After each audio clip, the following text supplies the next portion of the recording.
Hey everybody, we're back here with your second online assignment. This is called Completing the Quadratic Web, lesson 8.2.4. So in this assignment, you're not really going to be solving for x-intercepts like you've been doing the last several assignments. You're going to be given information that is not an equation. You're going to be coming up with equations. So starting out with this first one, tables. What information can you pull from tables to then come up with a quadratic equation, be it in standard form, factored form, or vertex form? Could be any of them. Okay, so you're going to do that in the first two problems. Finally, on the third problem, a little bit more analysis on specific types of equations and getting those equations given a graph, a quadratic graph. Okay, so good luck on this assignment. Be curious, stay positive, check your answers, and you can do it. Good luck on this one. We can review this one on Wednesday if you guys like during the Zoom meeting, and feel free to ask me any questions over email.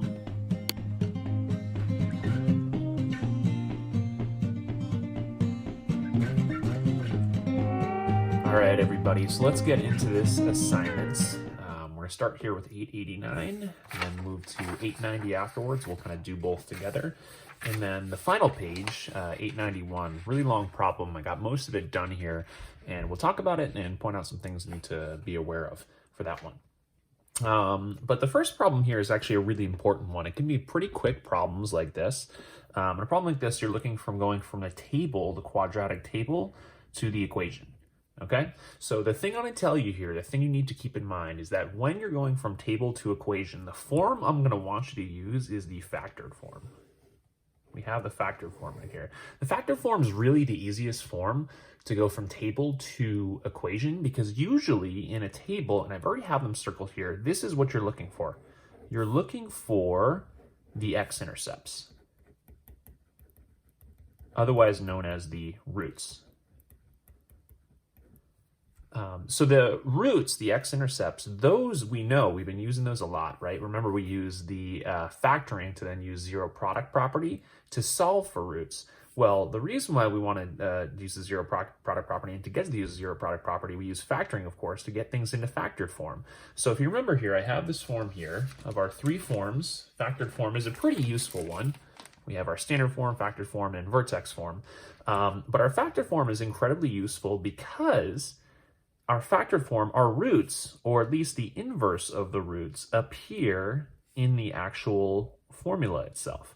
So if we can tell the value of x when y equals 0, value of x when y equals 0, we just need to flip it when we put it into factored form. Okay, so let me show you this to you in a second here. So I'm going to rewrite this factored form here. Y equals, one thing that I'm going to do is I'm going to leave an a here. Okay, so the a is the coefficient that'll go in front of the first factors. We'll get to that later. I'm going to write x. So instead of writing plus b here, well, in order to have a zero term here, right, to make this an x, make sure this is an x-intercept, we're actually going to have to add 3 to x here. So you're just going to have to change the signs. Same thing here too. X minus 2. We change the signs here. So this would be the beginning of an equation here, of a parabola that would have x-intercepts at -3, 0 and 2, 0. So we can kind of work backwards that if these were our roots then the zero product property would work out. 2 minus 2 would be 0, and -3 plus 3 equals 0. This would have to be the beginning of an equation here. Okay, so step 1, use factored form.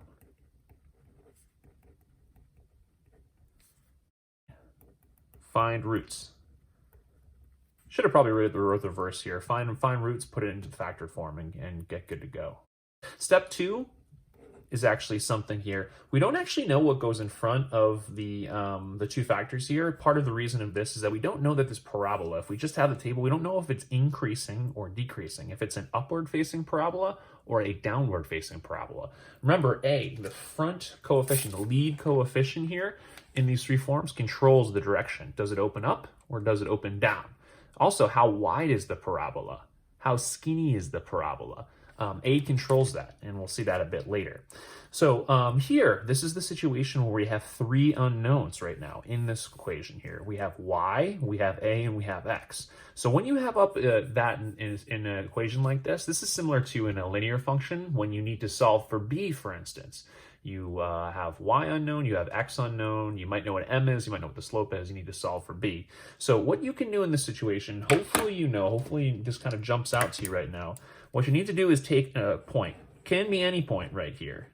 Okay, that's what I'm going to do. I'm going to plug in -2 for x and -4 for y, and that's going to help me solve for a. So I'll plug that in.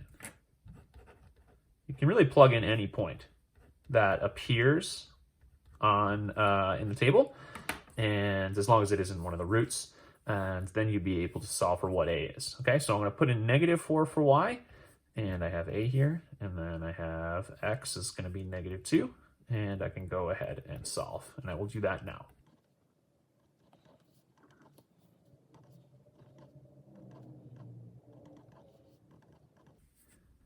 -4 times 1 is -4, so this is -4a over here. So if we divide both sides by -4, then we would actually know that a would equal 1. So here we've just confirmed here that this is indeed an upward-facing parabola, and there's nothing special about its skinniness or wideness. It's just kind of a normal U shape. And this would be a factored form equation. But again, if a were just 1 here, we wouldn't actually have to write that 1 right here, because x plus 3 times 1 is just, well, it's x plus 3. So I'm just going to write it a little more simply. I'm going to write it like this. And this is hopefully what you got as your answer for question 889A. So let's do that again here. I'm going to do that again with part B. So I have one thing circled. What do I have circled? I have one of the roots circled here. So I know that my factored form, it's in this form, y equals a times by x plus b times by x plus c. Again, b and c are kind of where your roots go, except you have to change the signs. So I know my factored form would look kind of like this. Instead of being x minus 5, it would have to be x plus 5, so that this would be a 0 factor when y equals 0. Let's see if there's another one. Is there another root here? Yes, we found another root, and that is when x is 1, we get y equals 0, so that means we have to take away 1 from it, and that's the beginning of our equation. So we substitute the roots in, and then next thing we have to do is we have to solve for a, which I will do right now. Let me choose some positive numbers this time. That might make it a little bit easier.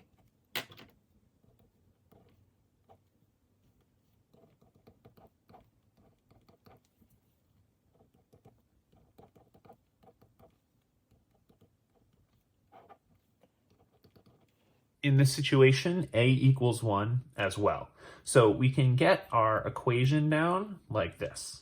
Y equals, and I can just ignore the a part because it would just happen to be 1, x plus 5 times by x minus 1. So here you might be wondering, why did Mr. Fortin just have me do that? Why is the book having me do that? Well, the reason is your book is pretty easy. Your book is making your life easy. They're trying to not overcomplicate things. This whole solving for a thing is only going to come up on a few problems. Your a is usually just going to be 1, or it's going to be -1 if it's a downward-facing parabola. But one observation here, one thing you can notice, is that my vertex is right here at -2, 9. I know that this is the vertex. Here, let's look at this table real quick for a second. How do I know that that's my vertex? Well, let's look at the points around it. So your vertex here in this table, you can actually identify what the vertex is in a quadratic table because it's the only one of these numbers here that doesn't repeat.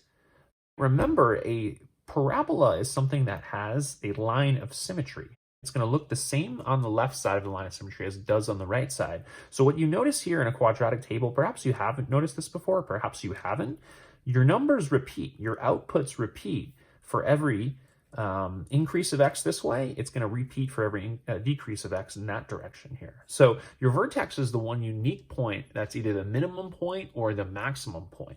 And in both of these, here, this is a minimum point at -9. Up here in this table, your line of symmetry actually would be at -0.5, so it would be a little bit below -6. But here, this is our vertex, and it's going up this way and going going that way as well. So we know that a is positive, so a is going to be positive 1 after we solve for it. Your book is pretty easy for you here. Hey, another way you could have done this that I want to point out in case you came up with the equation this way is using vertex form. So I already circled the vertex. I'm just going to have to show you a different way to do it, just to notice that, hey, I could have gotten vertex form in addition to factored form here. So you could have done the vertex, which would have been, instead of -2, we'd have to put +2 here, so to get the minimum point, and then I'd put -9 right here. Solve for a, right? You'd have to do that. We know that a is 1. You could have just worked through and solved it. I'm not going to spend the time working through to solve it. Instead, I'm just going to write y equals, I know it's 1 already, x plus 2 squared minus 9. And you can do this in your head real quick. We actually changed both of them to standard form if we were really curious about this. If I'm going to change it to scale for standard form, I'm going to distribute this x plus 5 times the x minus 1. So here we would have x squared, and then we would have 5x here, but then we would have negative x there, so that brings us to 4x. So x squared plus 4x minus 5 would be the standard form of this. Just to show you here that this is equivalent to that, I'm also going to change it to standard form here. So y equals, and I'll just circle the vertex form because it's cool. Here, this is a perfect square, right? X plus 2 squared, and that expands to its trinomial as x squared plus 4x plus 4. I know that because 2 times 2 is 4, but then also 2x, and again, you'd have to do that twice, times another 2 times x will give us 4x's total here, and then I have minus 9. So if I simplify this to standard form, I would get the same thing that I got by simplifying that earlier from the factored form. So this is way too much work over here. I just wanted to show you some connections here. You could have taken the points here and put in the roots to the factored form and got your answer. You could have put in the vertex to the vertex form to get your answer. And if you did want to do a little bit more work and figure out what the standard form is, remember we have those 3 forms of quadratic functions. You could have done that too and verified that this was the correct answer. But it's fine if you just left your answers as that, or as that, or as that, or as that, or as that. Anything that you have there. Okay, so let's do this. Let's go to question 890. And this one here was a problem where you're at the quadratic, what is it here? The function factory. Yeah, we're back there working for free to function at the function factory. And you were trying to come up with some equations for some customers. This is kind of a silly problem. Hopefully you had some fun with it and realized it wasn't too much work. So I'm just going to go through the answers pretty quickly.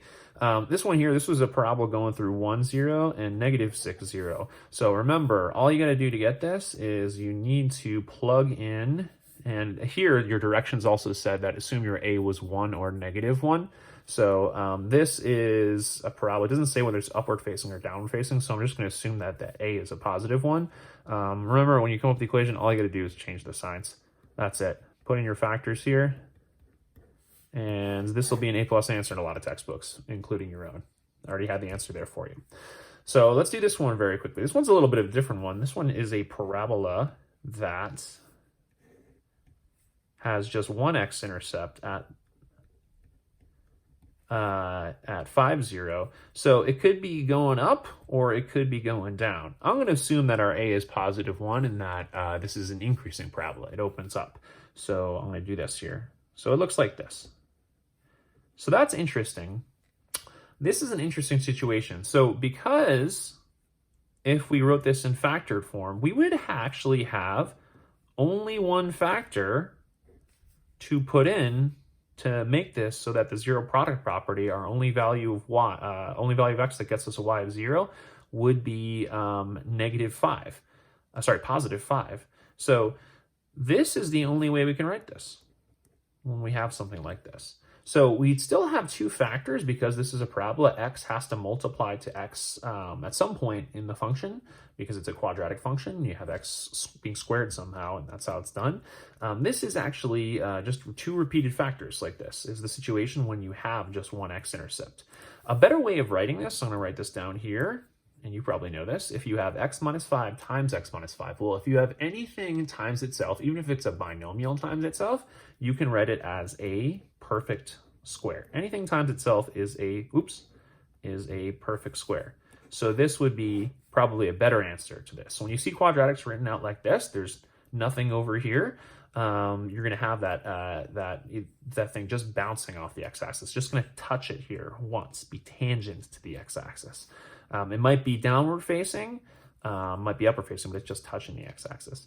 One thing I want to point out here too is that this here, I told you this was a better version of factored form. Or is it actually factored form? Let's see here. This is factored form. I wrote this, believe it or not, in a different form. What form did I write that in? I wrote that in, I'm hoping you got it, one set of parentheses. I wrote this in vertex form. So I just wanted to point that out. When you have two repeated factors like this, if you just wrote it like this, it'd be written in vertex form. So this would be x minus 5 squared plus 0, of course. We don't see the 0 there, but we would know that the vertex was at 5, 0, in addition to the root being at 5, 0. So this has a special name. Normally, parabolas have two roots, right? Hit the x-axis 2 times. This hits the x-axis just once. So this actually has a special name when it hits the x-axis only once. So the vertex is on the x-axis. This is something called a double root. And that'll be a term that'll come up quite a bit later on in high school math. So a double root. And we notice it's a double root because we have two factors of the function, but both of those factors, 5 is a root, right? 5 is a root. 5 makes a 0 here, and 5 makes a 0 here. So it's the only way we get an x-intercept on a quadratic. If there's only one way, then it would be called a double root. So it'd be counted as the two roots of the function. Even though there's only one x-intercept, we still consider it to be a double root. Last one here. What do we notice about this parabola? How is that different than this than the way we drew that one? Well, this one we know is downward facing. So I'm hoping when you did this, you put a negative in front of your two factors. Again, you'd have to usually solve for what a is. It could be -1, could be -2, could be -1.5. In this assignment, it says assume that a equaled 1 or a equal to -1. Here, looks like we have roots at +2, so I'm going to do x minus 2, and we have another root at -3, so I'm going to do x plus 3. And that's what I got for this parabola. Hopefully you got that one. All right, let's wrap this up. Let's go to the very last page. This was a long page. I know I spent a lot of time on the first two problems. Hopefully they make a little more sense now after I explain them. If not, you can always join the Zoom class and you can always send me any questions or ask questions on the Google Classroom comment sheet.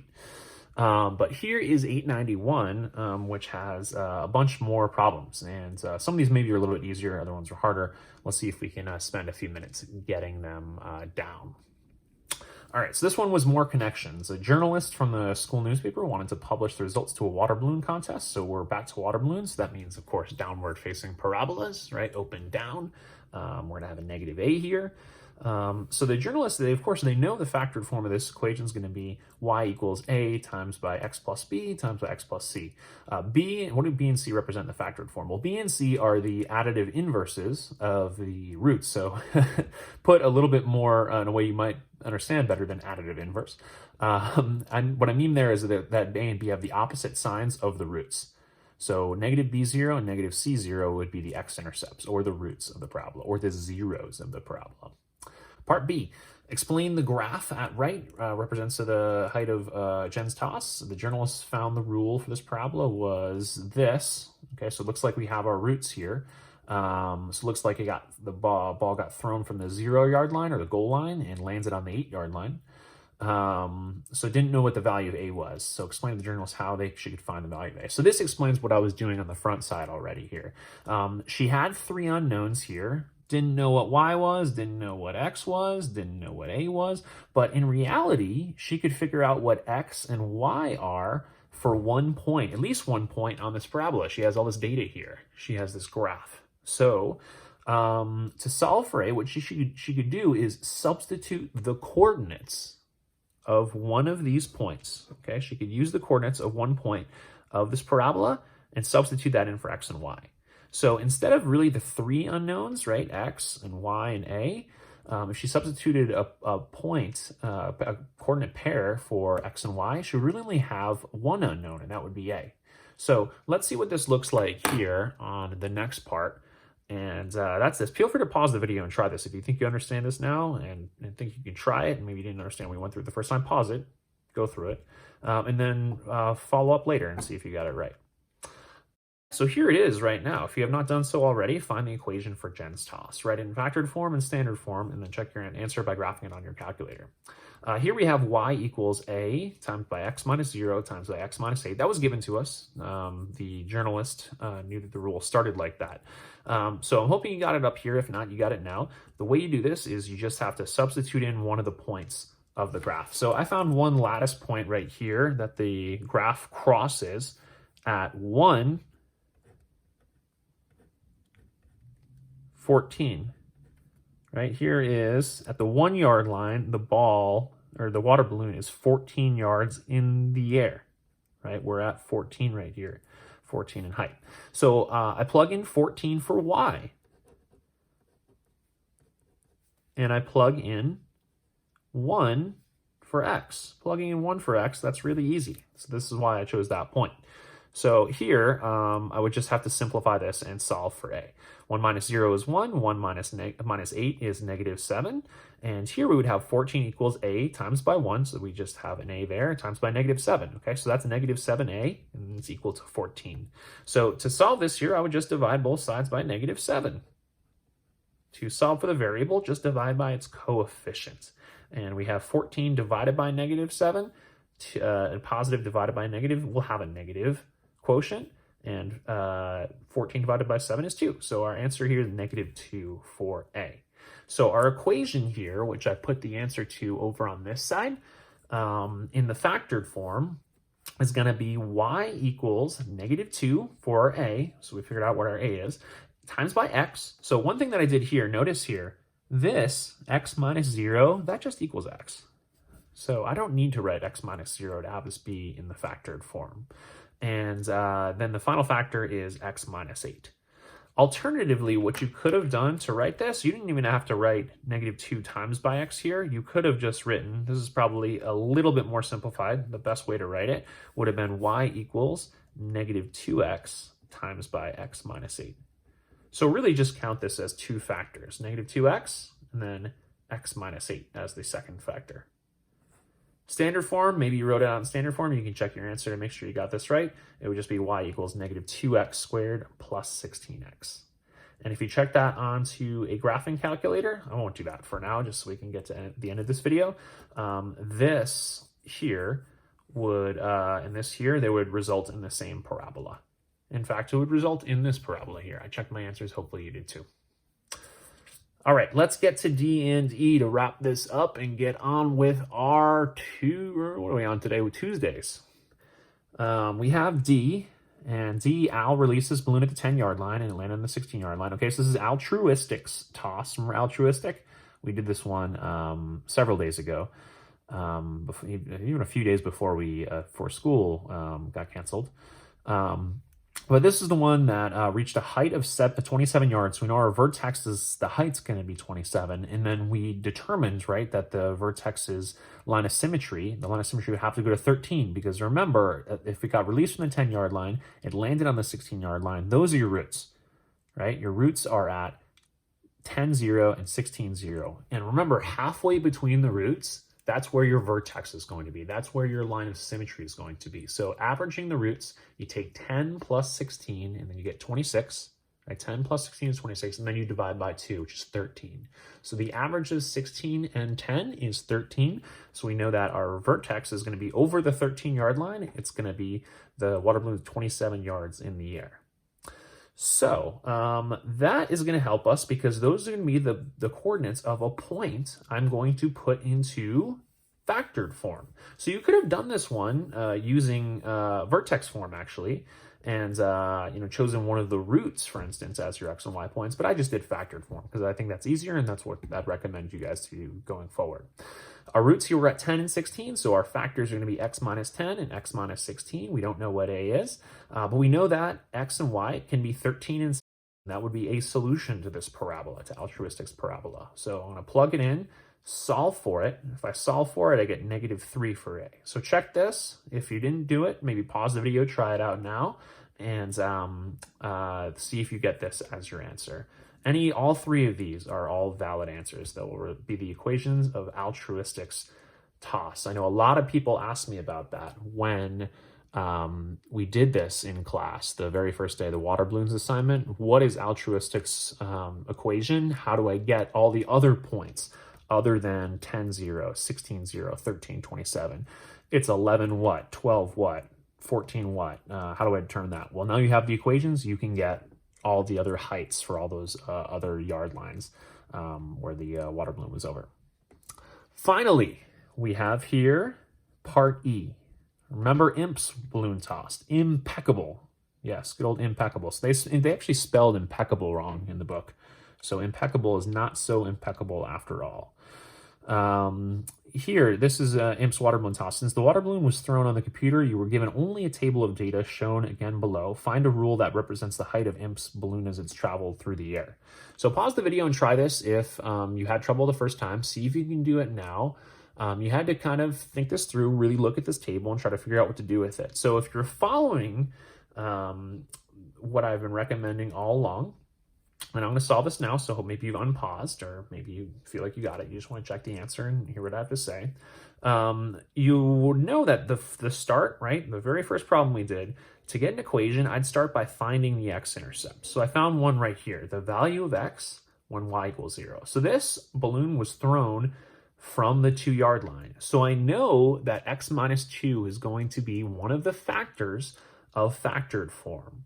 What I don't know by looking at this table is what the other x-intercept is going to be. So it got thrown from the 2-yard line, but where did it land? How do I do that? I only have this data. Well, I'm hoping you've gotten good enough now at parabolas to realize, ooh, we have a vertex right here, because the vertex is the point that is the lone point. It's the unique value. 25 yards must be the highest value because it's adjacent to two 24s here. It's the point where on both sides we see two identical values. This means that the water balloon started going down, and it goes down symmetrically to how it went up.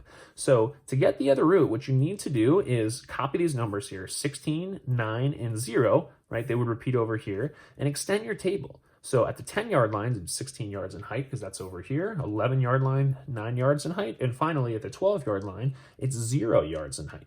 That's great because that tells us what our other root is. This is root 2, and this is root 1. So we set up our factors, and because we know what a whole bunch of other points are, I didn't use the vertex for this one. I just used 3, 9 for this one. Those are smaller numbers, easier to work with. We can solve for A. So on this one here, it's not like earlier. We had a -2, we had a -3 here. So these, remember when we graphed all these ones together on the same set of axes, some were taller, some were wider, some were skinnier, fatter, that kind of thing. This one here is actually the fattest out of the 3, and we'll analyze A a little bit later on in the chapter, but A here was -1 when you solved for it. We know what the factors are, we know what one value of x, y could be. To make the equation true, we just didn't know what A was, we had to solve for it. Hopefully you solved for it and got -1. Okay, so all of these A's are negative here. This one here, you can just put, instead of putting -1, you can just put the negative in front of the factors. You could write it out in factored form, standard form, or you could have written it out in vertex form. You could have done all the same thing by grabbing the vertex and solving for A and all that good stuff and getting this answer here. Okay, that one is the second assignment this week. It is completing the quadratic web and going from tables to equations. Again, you want to use your factored form, find the roots, put it in your factored form. That's the best way to get the equation. Oftentimes A is just going to be 1 or -1, but hopefully you know how to solve for A now. And that's kind of what you did on the first 2 problems. Last problem really had you practicing solving for A. We had some A's that weren't 1 or -1. Okay, so this was a pretty long assignment, but you were kind of doing a lot of the same thing, but being asked to do that in context and different stories. So hopefully you got through it. Hopefully it's a lot more simple now if you struggled with it ahead of time, but if you did struggle with it, that's great, because keep checking your answers, keep being curious, keep staying positive, and you can do it. Thanks, guys. I'll talk to you tomorrow.